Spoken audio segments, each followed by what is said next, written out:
Hello दोस्तों, आप सभी को नमस्कार। और आज हम लोग देखने वाले मैथ के मस्ट इंपॉर्टेंट क्वेश्चन जिसको हम वीवीआई के नाम से जानते हैं। और ये जो क्वेश्चन है हमारी एग्जाम बोर्ड में एक से अधिक बार पूछ चुके हैं। तो ये वैसे ही क्वेश्चन को हम यहाँ पर छाटे हैं, सिलेक्ट किए हैं यहाँ पर अपकमिंग बोर्ड एग्जाम जो आपके आने वाले एग्जाम है ये बहुत ही इंपॉर्टेंट है। और ये जो क्वेश्चन होते हैं, ये जो क्वेश्चन हमारे हैं बिल्कुल ट्रिक से सीखेंगे हम लोग। एकदम देख करके आप आंसर बता दीजिएगा। बारी बारी से हम लोग इस सारे क्वेश्चन को देखेंगे। ज्यादा क्वेश्चन नहीं है, केवल 3 टॉपिक से क्वेश्चन को सिलेक्ट किए हैं। आराम से धीरे धीरे हम लोग पढ़ेंगे। और यहाँ देखो हेडिंग में भी दे दी है हम कि बिल्कुल ट्रिक से सभी प्रश्नों को हल करेंगे हम। और ये सभी प्रश्न एक से अधिक बार एग्जाम में पूछ चुके हैं, ठीक है। अब यहाँ जो हमारे 3 टाइप्स का क्वेश्चन है। पहला टाइप है कि सखंडज एडजॉइंट कैसे निकालते हैं। हालांकि एडजॉइंट निकालना सब जानते हैं, लेकिन हम लोग सीखेंगे ट्रिक से कि एडजॉइंट कैसे निकाली जाती है, ठीक है। अगला हमारा टॉपिक रहेगा सारणी का मान ज्ञात करें। सारणी का मान सबको आता है, लेकिन कम समय में हम बना दें ये शायद ही किसी को आता है। तो वो हम बताएंगे कि कम समय में आप कैसे बना पाएंगे इसको। अगला सारणी के बाद हमारा मान ज्ञात मान 4 को क्वेश्चन है। अगला हमारा व्युत्क्रम कैसे निकाले जाए। 3 क्वेश्चन व्युत्क्रम पर दे दिए, यानी 3 टॉपिक सारणी का मान कैसे निकाले जाए, सखंडज कैसे निकाली जाए और व्युत्क्रम कैसे निकाले जाए। ये हम लोग बहुत ही शॉर्ट ट्रिक और आसान विधि से सीखेंगे, क्योंकि ये जो क्वेश्चन है हमारे कई बार हर साल पूछे जाते हैं। आपके एग्जाम में भी ये क्वेश्चन जरूर आएंगे। ये क्वेश्चन आए या इस पर आधारित है, इस पर टाइप्स आए, दैट मीन्स वैल्यू चेंज करके जरूर आएगा। ये मेरा वादा और पक्का है, भरोसा कीजिए। चलते हैं वीडियो को स्टार्ट करते हैं, शुरू करते हैं बारी बारी से क्वेश्चन को बनाना। तो हम लोग सखंडज से शुरू करते हैं। पहला, दूसरा, तीसरा क्वेश्चन को बनाते हैं। पहला क्वेश्चन देखिए, पहला क्वेश्चन हम क्या है हमारा a इक्वल टू 1 2 3 4। ध्यान दीजिएगा, हम ट्रिक से डायरेक्ट एडजॉइंट निकालेंगे, वो भी ट्रिक से। ध्यान दीजिएगा, आपको एक कंसेप्ट याद करने पड़ेंगे। क्या कंसेप्ट है? ऐसे तो आप हर चीज याद कर लेते हो कि कौन कहाँ है, कैसी नहीं है, खाना खाई या नहीं खाई, 7:05 पर कहाँ गई थी, कितना बात हुआ, क्या बातें हुई थी उस समय में, ये सारी चीजें याद रहती है। तो यहाँ पर भी एक छोटा सा कंसेप्ट आप याद कर लीजिए, क्योंकि ये आपके काम का है, वो आपके शायद काम की न हो। चलिए यहाँ पर चलते हैं हम। यहाँ हमें क्या निकालने हैं? सखंडज, दैट मीन्स एडजॉइंट निकालने हैं। हम क्वेश्चन को नोट करेंगे। देखो डीप क्या है हमारा, अगर डिटेल से बनाना चाहें हम तो सखंडज निकालने के लिए हमें उपसारणी सखंड निकालना पड़ेगा, तब सखंडज निकलेगा। लेकिन यहाँ पर एक ट्रिक अपनाना है। जो विकर्ण है उसके हम अवयव को बदल देंगे। विकर्ण के क्या बदलेंगे? अवयव बदलेंगे। जो विकर्ण नहीं है, जिसको नॉन डायगोनल के नाम से जानते हैं, एक डायगोनल यानी विकर्ण, जिसको नॉन डायगोनल के नाम से जो विकर्ण नहीं है उसके हम लोग चिन्ह बदल देंगे। हमारा एडजॉइंट बन के तैयार हो जाएगा। हम क्या बोले? विकर्ण के अवयव बदली जाएगी। विकर्ण के अवयव अगर 1 4 है तो 4 1 कर दी जाएगी। ध्यान से देखिएगा बाबू, 1 4 है अवयव, 1 4 है बदल दी जाएगी, 4 1 कर दी जाएगी। इधर जो नॉन डायगोनल है उसके चिन्ह को बदल दी जाएगी। देखिए +2 है तो -2 कर देंगे, +3 है तो -3 कर देंगे। हमारा एडजॉइंट बन के तैयार। क्या आपको समझ में आया है? और यहीं पर अगर हम दूसरा को बनाना चाहें, अब बताइए बना लीजिएगा क्या। हम निकालना चाहें एडजॉइंट ए बराबर, ये आपके 1 नंबर के शायद क्वेश्चन पूछे जाएंगे। हाँ 2 नंबर में आएगा कब? जब इनवर्स पूछेगा, व्युत्क्रम पूछेगा तब। एडजॉइंट अगर पूछता है तो 1 नंबर का क्वेश्चन आएगा। एडजॉइंट ए निकालना है भाई मेरे, यहाँ पर क्या करेंगे? हम विकर्ण को बदल देंगे। 1 1 है, 1 1 लिखेंगे, ये 1 1 हैवे किया है। फिर इसके जो नॉन डायगोनल है इसके चिन्ह को बदलेंगे। +2 है तो -2, क्या आप सभी लोगों को समझ में आया? एक बार लास्ट समझा रहे हैं आपको। अगर फिर भी नहीं समझ में आएगा तो वीडियो को बैक कीजिएगा, फिर से देख लीजिएगा, आपको पक्का समझ में आएगा। देखिए जो विकर्ण है जो विकर्ण, देखो ये भी विकर्ण होता है, प्राथमिक विकर्ण के नाम से जानते हैं, ये द्वितीयक विकर्ण होता है। तो प्राथमिक विकर्ण के अवयव बदलते हैं, प्राथमिक विकर्ण के क्या बदलते हैं, अवयव, द्वितीयक विकर्ण के चिन्ह बदलते हैं। तो प्राथमिक विकर्ण के अवयव अगर 1 4 है तो 4 1 कर दी जाएगी, और द्वितीयक विकर्ण जो नॉन डायगोनल है उसके चिन्ह बदली जाएगी, +2 को -2 लिख दी जाएगी, +3 को -3 लिख दी जाएगी। ये हमारा बनकर तैयार हमारा। अब देखिए रही बात हमारा तीसरा का, आप स्क्रीनशॉट कीजिएगा, तीसरा को भी हम देख लेते हैं।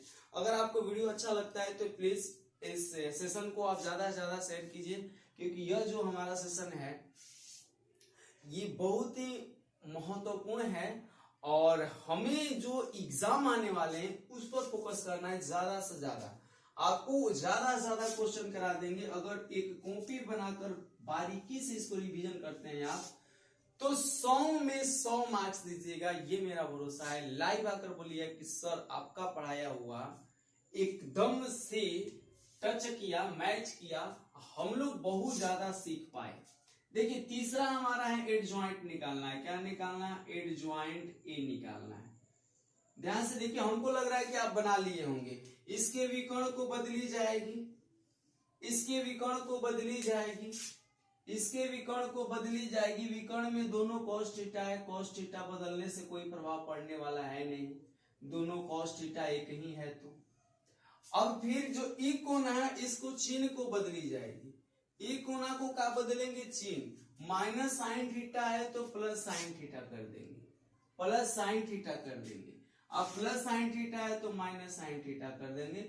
हमारा एडजॉइंट बन के तैयार हो जाएगा। क्या दिक्कत, क्या परेशानी हुई, हम cos थीटा विकर्ण के अवयव बदल देंगे, नॉन डायगोनल है, जो द्वितीयक विकर्ण है उसके चिन्ह बदल देंगे।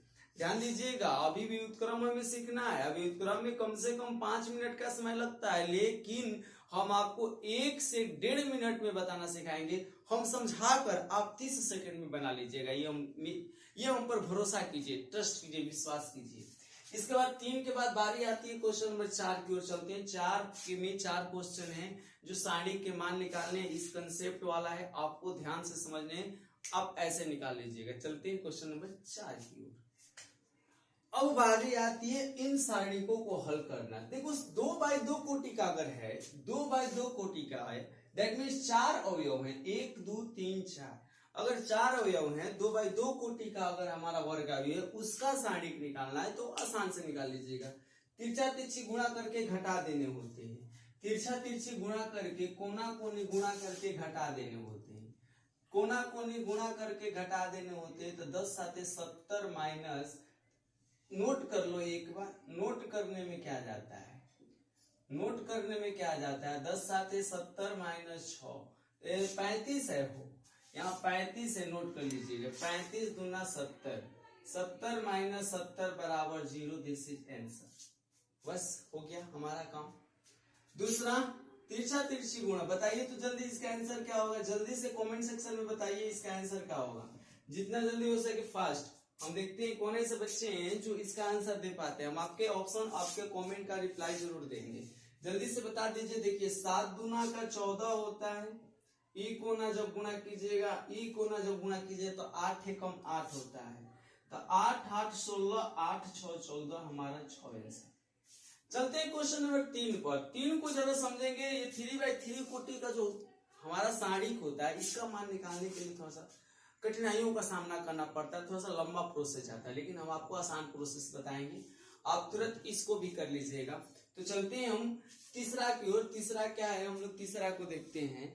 तो तीसरा जब हम लोग देखेंगे बाबू, इसको मिटाना पड़ेगा। तीसरा देखिएगा, आप लंबा प्रोसेस क्या जानते हैं, आप लंबा प्रोसेस क्या जानते हैं,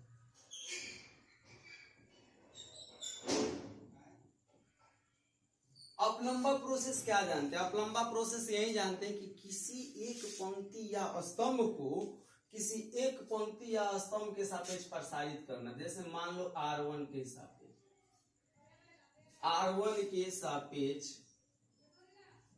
सापेक्ष प्रसारित करने पर, ये लॉन्ग मेथड है, प्रसारित करने पर, ये लॉन्ग मेथड है। हम आपको लॉन्ग, इसके बाद शॉर्ट बताएंगे, आप टेंशन ना लीजिए। तो प्रसारित जब कीजिएगा तो चिन्ह निर्धारित किया जाता है, ये प्लस होता है, ये माइनस होता है, ये प्लस होता है।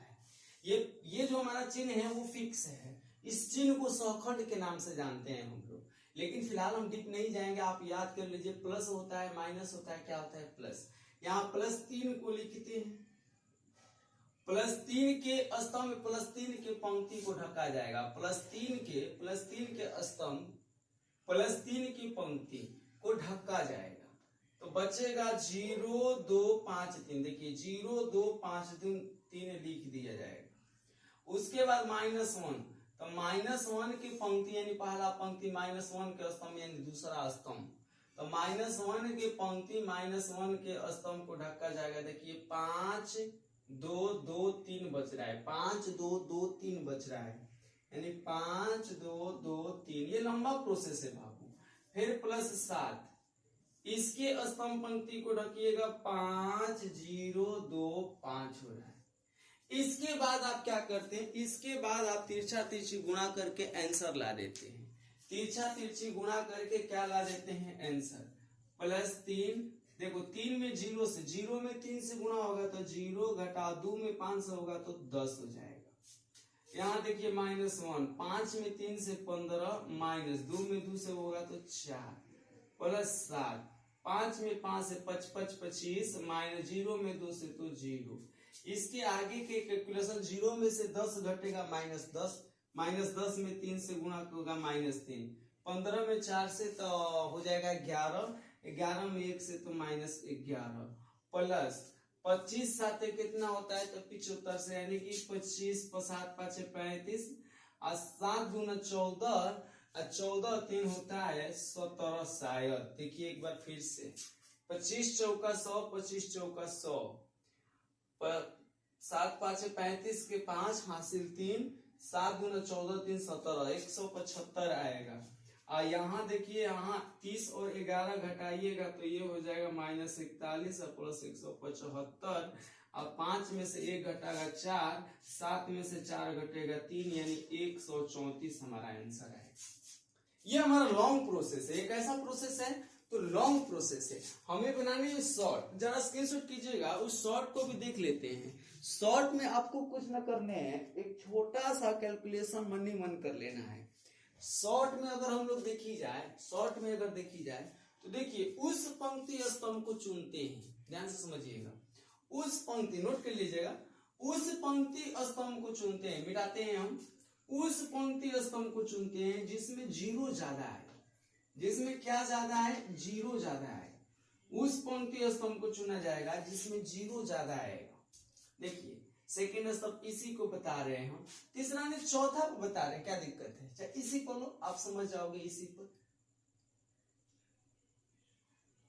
आप इसी पर समझ जाओगे। यहाँ 7 था, हम जिसमें 0 ज्यादा हो वो पंक्ति स्तंभ लेंगे। तो मान लीजिए 0, मान लीजिए 0 किस में ज्यादा है तो दूसरा स्तंभ में ज्यादा है। आप दूसरा स्तंभ या तो दूसरा पंक्ति ले सकते हैं। तो ये हमारा प्लस, ये हमारा माइनस, ये हमारा प्लस। देखिए जिसमें 0 ज्यादा हो वही लोगे पंक्ति स्तंभ, कैलकुलेशन आसान होंगे। देखिए +1, इसके स्तंभ को ढकिए, +1 के स्तंभ और पंक्ति ढकिए, तिरछा तिरछी गुणा कर दीजिए यहीं पर, 15 2 दूना 4, 15 - 4, ठीक है। अब 0 से आपको करने की जरूरत नहीं है, 0 से आपको करने की जरूरत नहीं है। 1 से करने के बाद सीधे 5 से कीजिए, +5। अब +5 के स्तंभ और पंक्ति को रखिए, 3 दूना का होता है 6 और 7 5 होता है 35। और देखिए 15 में से 4 घटेगा तो भैया 11, और देखिए 35 में से 6 घटेगा तो हो जाएगा 29, 29 हो जाएगा, यानी -29, यानी 29 में अगर हमें 5 से गुणा करने हो, 29 में 5 से गुणा करना, 9 5 45 के 5 हासिल 4, 5 दूना 10 4 14, 145। 145 में से आप घटा दीजिए, 5 में से 1 घटेगा 4, 4 में से 1 घटेगा 3, 134। बताइए कहाँ कैलकुलेशन हुआ, कहाँ ज्यादा कैलकुलेशन हुआ, आंसर बात तो वहीं आया। यानी आपसे आप क्या सीख रहे हो कि वही डिटर्मिनेंट के वही पंक्ति स्तंभ लेंगे जिसमें 0 ज्यादा हो। चलिए क्वेश्चन नंबर हम इसी का चौथा बना रहे हैं, आप स्क्रीनशॉट कर लीजिएगा। चौथा बना रहे हैं हम, ध्यान दीजिएगा। चौथा बहुत ही नॉर्मल है, चौथा हम बना रहे हैं। चौथा क्या है भैया 1 2 3 0 4 5 0 0 6। अब बताइए जीरो ज्यादा किस में है? तो सबसे ज्यादा जीरो या तो C1 में है, या तो C1 में है, या तो R3 में है, या तो C1 या तो R3। देखिए दो गो जीरो है, यहाँ भी दो गो जीरो, तो कौन एगो ले लेते हैं हम, प्लस माइनस प्लस चिन्ह निर्धारित कर देते हैं, +1 ध्यान दीजिएगा। इसके +1 के पंक्ति, अब +1 के स्तंभ 6 चौका 24 माइनस 0 बराबर 24 आंसर। क्या दिक्कत है? ऐसे ही आपको बनाने, जीरो से करने की जरूरत नहीं है। अगर जीरो है तो जीरो से करने की जरूरत नहीं है। +1 देखिए 6 चौका 24 माइनस 0 हो जाएगा, 5 में 0 से गुणा होगा तो 24 में 0 घटेगा, 24 में 1 से गुणा होगा 24 हो जाएगा। ऐसे आप सारणिक, आई होप कि आप समझ पाए हो। तो चलते हैं अब व्युत्क्रम लास्ट टॉपिक की ओर। ये भी बहुत मजेदार और आसान टॉपिक है, आपको बहुत ज्यादा मजा आएगा व्युत्क्रम को सीखने में। आपके सामने और क्वेश्चन 5 6 7 आते हैं, ध्यान दीजिएगा 5 6 7 आपके सामने क्वेश्चन आ रहे हैं। अब 5 6 7 में सबका व्युत्क्रम निकालना है। व्युत्क्रम निकालने के लिए आपको एक चीज मालूम होना चाहिए, व्युत्क्रम का सूत्र। देखिए व्युत्क्रम का सूत्र होता है 1 बटा में determinant A into adjoint of A. ध्यान दीजिएगा ये व्युत्क्रम का सूत्र है। व्युत्क्रम ए इनवर्स बराबर होता है 1 बटा में determinant of A into adjoint of E. A inverse बराबर होता है 1 बटा में determinant of A into adjoint A. अब हम लोग जानकारी लेंगे इसको बनाया कैसे जाए। तो भैया डिटर्मिनेंट भी निकालना पड़ेगा, एडजॉइंट भी निकालना पड़ेगा। हम एडजॉइंट भी निकालना सिखा दिए, डिटर्मिनेंट भी निकालना सिखा दिए। तीनों जो टॉपिक थी एक ही से रिलेटेड थी, इसीलिए इसको हम मस्ट इम्पोर्टेंट, और ये तीनों टॉपिक से आपके एग्जाम में क्वेश्चन पूछे जाते हैं। एक दूसरे से तीनों टॉपिक थे ज्वाइंट थे, जुड़े हुए थे। तो यहां पर हमें क्वेश्चन नंबर जब आंसर शीट हमें 5 तैयार करें तो हमारे पास ए है। ए क्या है मेरे भाई? तो 1 2 3 4 है। हमें इस ए से डिटर्मिनेंट निकालना पड़ेगा। इस ए से क्या निकालना पड़ेगा? डिटर्मिनेंट। तो अगर आप डिटर्मिनेंट जब निकालिएगा, यानी तिरछा तिरछी गुणा करके घटाइएगा, तो 1 में 4 से गुणा कीजिएगा 4, 2 में 3 से कीजिएगा तो 6, बन जाएगा -2। हमारा डिटर्मिनेंट कितना आया?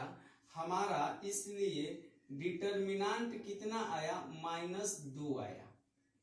हम लोग का डिटर्मिनेंट कितना आया? डिटर्मिनेंट कितना आया? तो -2 आया। डिटर्मिनेंट कितना आया भाई? तो -2। अब हमें निकाल लेने हैं एडजॉइंट ए। ध्यान दीजिएगा एडजॉइंट ए। आप एडजॉइंट निकालना जानते हैं। आप एडजॉइंट निकालना क्या जानते हैं कि जो विकर्ण होता है उसके अवयव को बदल देते हैं। 1 4 है तो 4 1 कर देते हैं। जो विकर्ण नहीं है उसके चिन्ह बदल देते हैं। 2 प्लस में है, माइनस में, 3 प्लस में है, माइनस में। देखिए जब भी व्युत्क्रम निकालने के लिए आया, जब भी व्युत्क्रम बराबर व्हाट, जब भी आया तो आप डिटर्मिनेंट निकालिएगा और उसके बाद एडजॉइंट निकालिएगा। फिर सूत्र लिख दीजिएगा कि चूंकि ए इनवर्स बराबर होता है 1 बटा में determinant of A into adjoint A होता है। समझिए सूत्र लिखने के बाद आप 1 बटा में डिटर्मिनेंट का मान -2 लिखे हैं। क्या परेशानी है? एडजॉइंट का मान आप 4 -2 -3 और 1 लिखे हैं। आप यहीं पर आंसर दे सकते हैं अथवा गुणा कर दीजिए। आप यहीं पर आंसर दे दीजिए डिटर्मिनेंट का वैल्यू एडजॉइंट का मान लेकर। डिटर्मिनेंट की जगह डिटर्मिनेंट वाला मान -2 और एडजॉइंट की जगह एडजॉइंट वाला मान। ठीक है। अब आप चाहें तो मल्टीप्लाई भी कर सकते हो, तो मल्टीप्लाई कीजिएगा तो ये -2 हो जाएगा, 2 दूना 4 कट जाएगा, ये -2 से -2 खत्म 1 हो जाएगा, ये माइनस प्लस 3 बटा में 2 हो जाएगा, ये -1 बटा में 2 हो जाएगा। आप यहाँ पर भी आंसर दे सकते हैं। आई होप कि मेरी बातें समझ में आई है आपको। जब समझ में आई है तो हम कोशिश और उम्मीद करेंगे कि आप जो हमारा नेक्स्ट 6ठा क्वेश्चन है वो बना लीजिएगा। हम उम्मीद करें कि बना लीजिएगा। जब बना लीजिएगा, चलिए बना ही देते हैं हम, क्योंकि यहाँ डिटर्मिनेंट 0 आ रहे हैं। समझिएगा थोड़ा सा, आप स्क्रीनशॉट कर लीजिए, इसको स्क्रीनशॉट कर लीजिए। आप लोग स्क्रीनशॉट कर लीजिए मेरे बंधु। जब हो गया तो चलिए छठा क्वेश्चन को देखते हैं। छठा क्वेश्चन को देखते हैं। देखिए छठा ए बराबर क्या है 1 2 2 1 और ये कह रहा है व्युत्क्रम बताओ। ये कह रहा है व्युत्क्रम बताओ। मेरे बाबू मेरे बंधु मेरे चहेते लोग, हम डिटर्मिनेंट निकालेंगे। सबसे पहले ए इनवर्स निकालने के लिए हम क्या निकालेंगे डिटर्मिनेंट। एक में एक से गुणा करेंगे, एक दो दूना कितना हो जाएगा 4 यानी -3। डिटर्मिनेंट -3 हुआ, एडजॉइंट क्या हो जाएगा तो हम लोग का एडजॉइंट हो जाएगा मेरे बाबू। एडजॉइंट हम क्या करेंगे विकर्ण को बदलेंगे एक एक, नॉन डायगोनल इसके चिन्ह बदलेंगे -2 विकर्ण एक एक को चेंज कर देंगे। आई दो जो प्लस में है उसको माइनस कर देंगे। अब फिर फॉर्मूला पर लगा देंगे हम, चूंकि हम क्या लिखेंगे, चूंकि ए इनवर्स बराबर होता है 1 बटा में determinant A into adjoint A, और 1 बटा में डिटर्मिनेंट के वैल्यू कितना -3, एडजॉइंट के वैल्यू कितना भैया तो 1 - 2 1, यही तो हमारे आंसर हैं। आई होप आप समझ पाए हो। ये मल्टीप्लाई भी कर सकते हो आप, कोई दिक्कत कोई परेशानी कोई आपत्ति। चलिए लास्ट क्वेश्चन में अंत भला तो सब भला 7 नंबर बना देते हैं। आप जल्दी से आप नोट कर लीजिए इसको, 7 नंबर बना लेते हैं हम। चलिए 7 पर,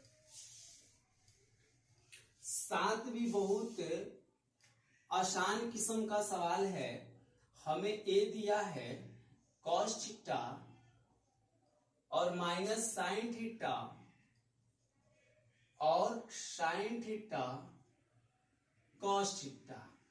एक काम करते हैं, इतना क्वेश्चन तो नोट कर लिए है, तो हमें क्या निकालने भैया ए इनवर्स, दैट मीन्स व्युत्क्रम निकालने।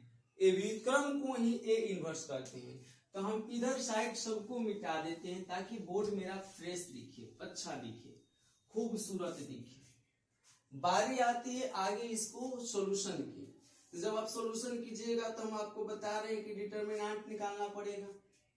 डिटर्मिनेंट cos थीटा में cos थीटा से गुणा कीजिए, cos स्क्वायर थीटा होता है, फिर घटाया जाता है, तिरछा तिरछी गुणा करके क्या कहता है घटाया जाता है। जब यहाँ माइनस साइन थीटा में साइन थीटा से तो माइनस साइन स्क्वायर थीटा हो जाएगा। ध्यान दीजिएगा, देखिए cos square theta minus minus plus sine square theta बराबर 1, इसलिए हमारा डिटर्मिनेंट आ गया 1। कोई परेशानी कोई आपत्ति है तो बताइए। देखिए माइनस माइनस प्लस होता है, sine square theta plus cos square theta बराबर 1 होता है बाबू। ऐसा हम लोग 10 क्लास में ही सीख चुके हैं, ठीक है। अब हमें निकालने हैं एडजॉइंट, जो हमें इसी वीडियो में सीखे हैं कि विकर्ण को बदलिए, cos थीटा और cos थीटा। जो विकर्ण नहीं है उसके चिन्ह बदलिए, माइनस है तो प्लस कर दीजिए, अगर प्लस साइन थीटा है तो माइनस साइन थीटा कर दीजिए, एडजॉइंट निकल जाएगा। इसी बात हम बताए हैं कि चूंकि ए इनवर्स का फॉर्मूला लगा दीजिए 1 बटा में determinant A into adjoint A, 1 बटा में डिटर्मिनेंट का मान है बाबू हमारे 1, एडजॉइंट का मान है कितना cos theta sine theta minus sine theta cos theta. अब बस तो आपके यही तो आंसर हैं आपके, इसलिए डायरेक्ट डाल दीजिए ए इनवर्स बराबर 1, 1 से भाग कीजिएगा 1 गुणा कर दीजिएगा, वही सेम चीज हो जाएगी। क्या हो जाएगी तो cos theta sine theta minus sine theta cos theta, this is answer. यही हमारे ए इनवर्स है। तो ए इनवर्स निकालने के लिए हमें डिटर्मिनेंट और एडजॉइंट की जरूरत है। ए इनवर्स के फॉर्मूला पर लगा रख देंगे, हमारा आंसर हो जाएगा। तो ये वीडियो आपको कैसा लगा और कमेंट सेक्शन में जरूर बताइएगा। और ये आपको जानना जरूरी है कि मेरा जितने भी वीडियो के नोट्स होंगे या आने वाले वीडियो के नोटिफिकेशन होंगे, वो जानने के लिए पहले तो आप सब्सक्राइब कर लीजिए, फिर लिंक में जाइएगा, डिस्क्रिप्शन में टाइटल तो वहां पर आपको एक लिंक मिलेगा टेलीग्राम नाम का। तो टेलीग्राम चैनल पर जब ही आप ओपन कीजिएगा तो सीधे आप चैनल पर चले जाइएगा टेलीग्राम के, और वहां ज्वाइन कर लीजिएगा। वहां पर आपको बिल्कुल फ्री में सारे नोट्स अवेलेबल कराएंगे हम। आपसे मिलते हैं अगले वीडियो में, तब तक के बाय, बेस्ट ऑफ लक, जय हिंद।